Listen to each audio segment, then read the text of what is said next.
घाटकोपर मधल्या गौसिया चाळ या परिसरामध्ये मोठी दरड कोसळली। 5 ते 6 जण अडकले असल्याची भीती आहे। 2 ते 3 घरांवरती दरड कोसळली असल्याची माहिती आहे। रात्रभर सुरू असलेल्या पावसामुळे डोंगराचा काहीसा भाग या ठिकाणी कोसळलेला आहे।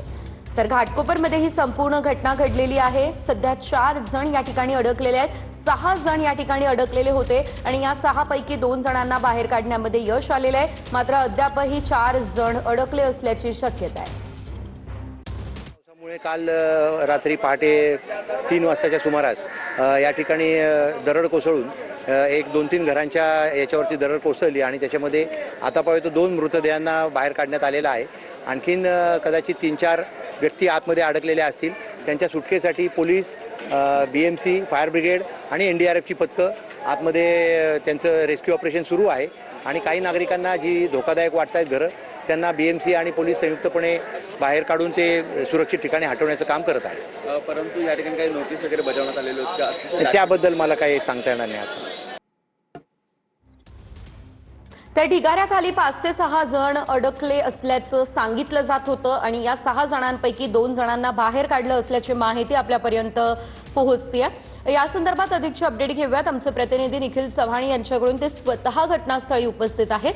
निखिल, एकंदरीत आपण जर पाहिलं तर सध्या 4 जण अडकलेले आहेत, 2 जणांना बाहेर काढण्यात यश आलंय। मात्र या 4 जणांना बाहेर काढण्याचं बचाव कार्य कुठपर्यंत पोहोचलेलं आहे? दरड हटवण्यात आलेली आहे का, किंवा या ठिकाणी दरड हटवण्याचं काम कसं सुरू आहे, सविस्तर सांगाल?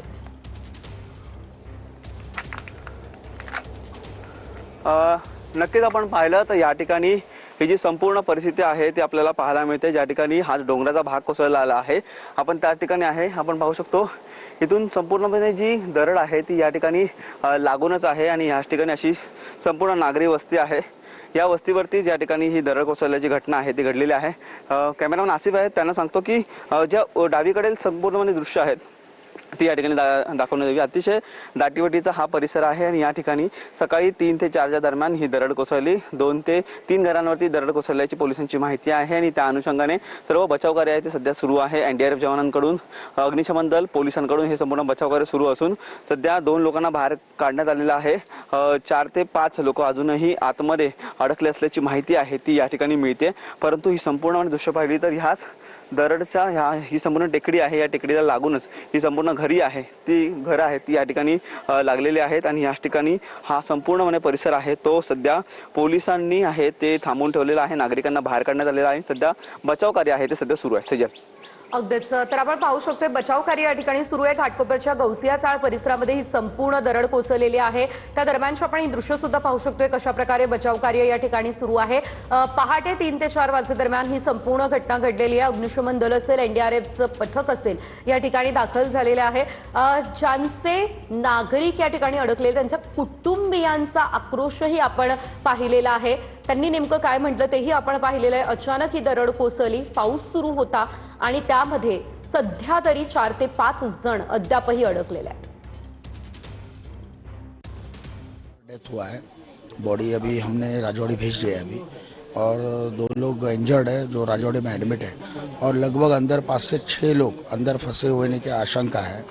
जो मेरी जानकारी है, यहाँ के लोगों से जो मैंने जानकारी ली तो लगभग 6 लोग अंदर है। तंगलियों की वजह से जो कार्य चल रहा है, आज अभी यहाँ पे फायर ब्रिगेड, NDRF की टीम, महानगर पालिका की डिजास्टर की पूरी टीम, हमारे पूरे साकिनाका घाटकोपर पुलिस स्टेशन की पूरी टीम, सब टीम काम पे लगी हुई है और अंदर से मलबा बाहर निकाल के जो अंदर फंसे हुए हैं उन लोगों को निकालने का कार्य अंदर चल रहा है।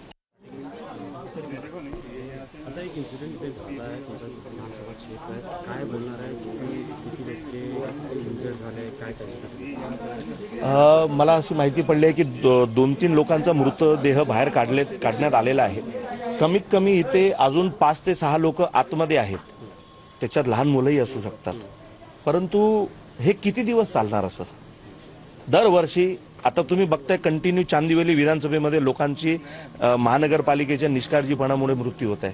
ते चांदिवली विधानसभाच आहे आणि आज परत एक सिंगल नाही पण आज तुम्हाला डबल डिजिटमध्ये आकडा भेटू शकतो अशी परिस्थिती आहे।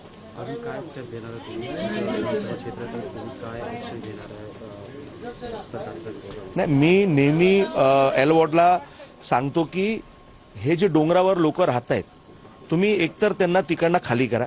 दरवर्षी तुम्ही फक्त नोटीस देणार की बाबा धोकादायक आहे, पाऊस आहे, लँडस्लाईड होणार, तुम्ही इकडनं खाली करून जा. फक्त नोटीस द्यायचं काम महानगरपालिका करते. आता अधिकारी येणार तर तुम्ही त्यांना विचारा, ते सांगतील आम्ही यांना नोटीस दिलेली आहे. अरे नोटीस दिल्यानंतर काय? तुम्ही नोटीस दिली, नोटीस दिल्यानंतर काय? त्यांना तुम्ही एकतर कुठंतरी शिफ्ट केलं पाहिजे. HDL सारखी जिथे आता 10-15 हजार घरं 20 वर्षापासून बंद आहेत, त्याच्यावर काही उपयोग झालेला आहे. मला वाटतं ती बिल्डिंग आता खंडर झाली असेल. अशा त्याच्या समोर काहीतरी करून त्याच्यावर काम करून त्यांना तिथे ट्रान्सफर केला पाहिजे. नाहीतर माझं तर म्हणणं असं आहे की ज्यांचं जीवन इथंच गेलंय 30-40 वर्ष झाले, तर त्या डोंगरावरनं आता हे ओपन प्लॉट आहे पूर्ण, तिथं सरकारने अशी योजना काढली पाहिजे की तुम्ही जिथं राहताय तिथं तुम्हाला आम्ही घर देतोय सरकारतर्फे, अशी कुठली योजना झाली पाहिजे. पण असं कुठलाही काम होत नाही. फक्त येणार, किती लोक मेलेत, त्याला 5 लाख देणार, 10 लाख देणार, आता वाढवून मला वाटतं 15 लाख करतील. ते प्रशासनाचं काम आहे, पण त्याच्यानी लोकांचा काही भला होणार नाही. फक्त तुम्ही दिखावा करू शकताय की आम्ही लोकांना 5 लाख दिले आणि 10 लाख दिले, पण त्यांच्या जीवाचा काय? हा माझा मोठा प्रश्न आहे. कुठंतरी नोटिसावर काम चालणार नाही आता. तर या ठिकाणी नागरिकांचं स्थलांतरण हे करायला हवं होतं किंवा त्यांना आधीच अलर्ट करायला हवं होतं, अशा प्रकारच्या प्रतिक्रिया ज्या आहेत त्या समोर येत आहे. मात्र या संपूर्ण प्रकरणामध्ये अतिशय दुर्दैवी बातमी समोर येते. 2 नागरिकांचा मृत्यू झालेला आहे. घाटकोपरच्या गौसिया चाळ या संपूर्ण परिसरामध्ये ही दरड कोसळलेली आहे. अद्यापही ढिगाऱ्याखाली 5 ते 6 जण अडकल्याची भीती वर्तवली जाते. मात्र 2 ते 3 घरांवरती ही दरड कोसळली असून 2 जणांचा मृतदेह बाहेर काढण्यात आलेला आहे. रात्रभर पावसाची संततधार सुरू होती आणि या सुरू असलेल्या पावसामुळे ही दरड जी आहे ती या ठिकाणी 2 ते 3 घरांवरती कोसळलेली आहे. या दुर्घटनेमध्ये 2 जणांचा मृत्यू देखील झालेला आहे. पे आ गई मेरे लोगों की, और जब बंद हो गया तो तोड़ ताड़ के हम लोग निकले, जैसे भी बाहर निकले आए, फिर बाहर निकल के फिर अपने बहन उन्होंने गए बताया, फिर अभी आ रहे हैं सो थोड़ा। कितने बजे का ये हादसा? ये 2:45 बजे के लगभग था, घड़ी तो देखे नहीं थे, 2:45 बजे था। क्या क्या गिरा था ऊपर से? पेड़ उड़ गिरा था, पेड़ पत्थर भी गिरा था, पेड़ भी गिरेगा तो पत्थर भी तो गिरेगा उसमें, वही गिरा है तो पतरा तोड़ के पूरा अंदर आ गया था, आंग पे पूरा गिर गया था, इसके भी लग गया है। आसपास में घटना हुई है बहुत सी, अब नहीं मालूम, वही अभी जा रहे थे कि क्या हुआ, घर देखे क्या कैसा है कैसे नहीं, वही देखने जा रहे थे। आपका वहाँ पे खुद का घर था? खुद नहीं, भाड़े पे, उनका खुद का था, ये मेरे मालिक है ये रूम के।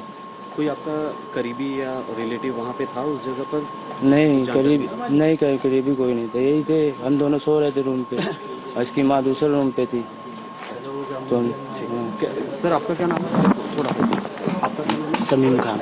समीम जी, चोटिले आप, क्या हुआ था, थोड़ा सा उसके बारे में बताइए। कुछ नहीं, अपन सो रहे थे, हाँ।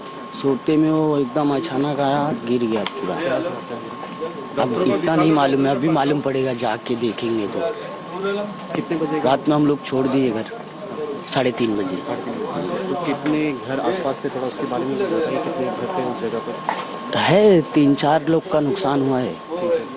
और पत्थर गिरे हैं ऊपर से।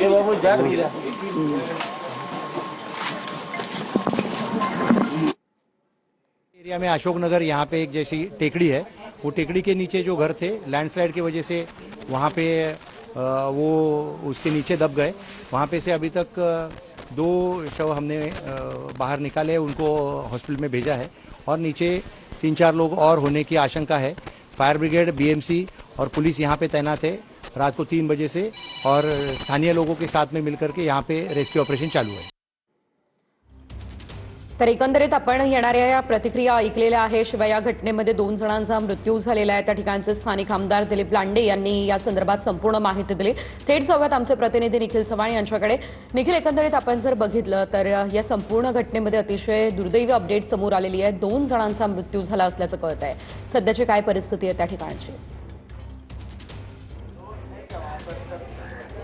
नक्कीच सेजल, आतापर्यंत 2 जणांचा मृत्यू आहे तो या घटनेमध्ये झालेला, परंतु सध्या तरी बचाव कार्य या ठिकाणी संपूर्णपणे सुरू आहे. या ठिकाणी स्थानिक नागरिक आहेत ते सर्वप्रथम या ठिकाणी पुढे आलेले आहेत आणि त्यांच्या माध्यमातून ही संपूर्णपणे जो मलबा आहे तो हटवण्याचं काम आहे ते आता केलं जात आहे. जो मोठा दगड पडलेला होता तो दगड तोडून आता या ठिकाणी आहे ते त्याचे छोटे छोटे भाग आहेत ते बाजूला करण्यात येत आहेत. अग्निशमन दल, NDRF जवान तसेच पोलिसांच्या माध्यमातून हे बचाव कार्य आहे ते सध्या युद्ध पातळीवरती सुरू आहे. आणखीन 5 ते 6 लोक या संपूर्णपणे दगडाखाली अडकले असल्याची माहिती आहे ती पोलिसांकडून मिळते. त्यामुळे सर्वात या ठिकाणी जे युद्ध पातळीवरती काम आहे ते सध्या सुरू आहे. पोलिसांनी संपूर्णपणे या ठिकाणच्या नागरिकांना आहे ते बाजूला करण्यात आलेलं आहे, परंतु अतिशय दाटीवटीचा परिसर आहे आणि या दाटीवटीच्या परिसरामधून चालण्याची देखील जागा नसताना हे बचाव कार्य आहे ते या ठिकाणी सुरू आहे. अतिशय या ठिकाणी झोपडपट्टीचा हा संपूर्णपणे विभाग आहे. या टेकडीवरती ह्या संपूर्ण वस्त्या आहेत त्या या ठिकाणी अनेक वर्षापासून आहेत आणि या ठिकाणी आता जे बचाव कार्य आहे तर ज्या ठिकाणी हे संपूर्णपणे जो मलबा पडलेला आहे तो मलबा बाजूला करण्याचं काम सध्या युद्ध पातळीवरती सुरू आहे. स्थानिक नागरिकांकडून या ठिकाणी हात आहेत ते जोडले जात आहेत आणि एक एक दगड या ठिकाणी बाजूला करून या ठिकाणी संपूर्ण बचाव कार्य आहे ते सध्या सुरू असल्याची माहिती आहे ती या ठिकाणी मिळते. सेजल, बरं निखिल, या ठिकाणी जे नागरिक अडकलेले आहेत त्यांच्यासोबत काही संपर्क होऊ शकतोय का, किंवा त्यांच्यापर्यंत कोणता आवाज पोहोचू शकतोय का, आणि सध्या ही जी दरड आहे ती हटवण्यासाठी आणखी किती कालावधी लागू शकतो? नक्की अतिशय मोठा दगड आहे तो या ठिकाणी या घरांवरती पडला आणि त्यामुळे या ठिकाणी ही संपूर्ण परिस्थिती आहे ती निर्माण झालेली आहे. त्याच्यामधून बाहेर काढण्याचं काम आहे ते सध्या या ठिकाणी सुरू आहे. स्थानिकांकडून माहिती घेऊ, कधीची ही संपूर्ण माहिती आहे या ठिकाणी आपण विचारणार आहे. कब की घटना है, कब हुआ है? रात को 3 बजे हुई घटना है। कौन कौन अटका हुआ है कुछ? अभी इसमें 6 लोग अटके हुए हैं। हाँ। और कुछ आवाज आया जब गिरा था ये? अभी तो बोले तो ऐसा कुछ है ही नहीं, अभी कुछ कह नहीं सकते अभी इसमें। क्या गिरा, मतलब पेड़ ये गिरा ऊपर है? से पहाड़ गिरा है। बड़ा पत्थर भी दिखा? हाँ, बड़ा पत्थर गिरा है। कुछ नोटिस वगैरह दिया था इसके पहले? मेरे को नहीं मालूम इसके बारे में। बचाव कार्य शुरू है, यहाँ पे बचा रहे हैं आप। फिलहाल क्या स्थिति है यहाँ पे? तर या संदर्भात आपल्यासोबत बातचीत करण्यासाठी राम कदम हे फोनलाईनवरून जोडले गेलेले आहेत. रामजी, आपण पाहू शकतोय पुन्हा अशी लँडस्लाईडची घटना आणि यामध्ये 2 जणांचा दुर्दैवी मृत्यू देखील झालेला आहे. याआधी त्यांना काहीच अलर्ट करण्यात आलेलं नव्हतं किंवा स्थलांतरण करण्यास सांगण्यात आलेलं नव्हतं. धोकादायक ही संपूर्ण जागा आहे, संपूर्ण डोंगराचा भाग कोसळलेला आहे. काय आपली प्रतिक्रिया या संदर्भात? मला नुकतीच ही माहिती मिळाली आणि मी तिकडे जायला निघालो आहे. मुळामध्ये मी मगाशी माध्यमांशी बोलताना सांगितलं की मुलुंड पासून चांदिवली पर्यंत म्हणजे विमानातून आपण उतरत असताना जो डोंगर दिसतो हा डोंगर साधारणतः 5-6 आमदारांच्या मतदारसंघात येतो. माझ्या घाटकोरमध्ये देखील मोठ्या प्रमाणात हा डोंगराळ भाग आहे. आता होतं काय की या ठिकाणी आपल्याला संरक्षण भिंती बांधाव्या लागतात. आता संरक्षण भिंतीचा जो निधी आहे आमदाराला, खासदाराला, त्याची मर्यादा आहे आणि ती भिंत बांधून झाली की भिंत बांधल्याच्या नंतर अपेक्षित असतं की त्याच्या वर डोंगरात कोणी घरं बांधू नयेत. पण झोपडी दादा त्या ठिकाणी घरं बांधतात. 1-2 वर्षानंतर ती घरं पुन्हा अधिकृत होतात. मग मानवता म्हणून पुन्हा आपल्याला त्याच्या वर भिंत बांधावी लागते, ज्याच्यासाठी निधी कमी पडतो. काही भिंती बांधल्या जातात, काही भिंती निधी अभावी बांधल्या जात नाहीत. तर त्याच्यामुळे हा सगळा गोंधळ होतो. माझ्या माहितीप्रमाणे 3 गोष्टी करण्याची आवश्यकता आहे. एक, त्याची धोकादायक घरं आहेत आणि अधिकृत आहेत अशा घरांचं शासन स्तरावर पुनर्वसन असा एक धोरणात्मक निर्णय आपल्याला घ्यावा लागेल. दुसरा निर्णय, जिथे जिथे डोंगर आहे तिथले आमदार खासदारांच्या संरक्षण भिंतीच्या निधीमध्ये गरजेप्रमाणे त्यांना निधी, एक ठराविक निधी दिला जातो. याच्यात तुम्ही याच्या जेवढ्या भिंती बसतील तेवढ्या बांधा, बाकीच्या सोडा. मग त्याच्यात भिंती होणार कशा पूर्ण? तर त्याच्यामुळे गरजेप्रमाणे निधी डोंगराळ भागात ही देण्याची इथे देखील धोरणात्मक निर्णयाची आवश्यकता आहे. आणि तिसरा, याही दोन्हीपेक्षा अत्यंत महत्वाचा मुद्दा असा आहे की संरक्षण भिंत बांधून झाली की त्याच्या वर ज्या अनधिकृत झोपडीदारा बांधतात तर त्याच्यावर महानगरपालिका, कलेक्टर आणि म्हाडा यांचा समन्वय शून्य आहे आणि त्याच्यामुळे त्याच्यावर कारवाई होत नाही. आणि त्याच्यावर कारवाई न झाल्यामुळे पुन्हा संरक्षण भिंत, पुन्हा झोपड्या, पुन्हा भिंत, हा क्रम कुठेतरी थांबवावा लागेल. तर अशा प्रकारच्या हृदयद्रावक घटना हे आपल्याला भविष्यात थांबवता येतील. त्याच्यामुळे या 3 धोरणात्मक निर्णयांची मुंबई इथल्या डोंगराळ भागामध्ये अत्यंत आवश्यकता आहे. अगदीच धन्यवाद, तुम्ही आमच्यासोबत बातचीत केली त्यासाठी. एकंदरीत आपण जर बघितलं तर ढिगाऱ्याखाली 5 ते 6 जण अद्यापही अडकलेले आहेत आणि हा संपूर्ण परिसर जो आहे तो सध्या मोठा गजबजलेला रहदारीचा लोकवस्तीचा हा परिसर असल्याचं आपण पाहू शकतो.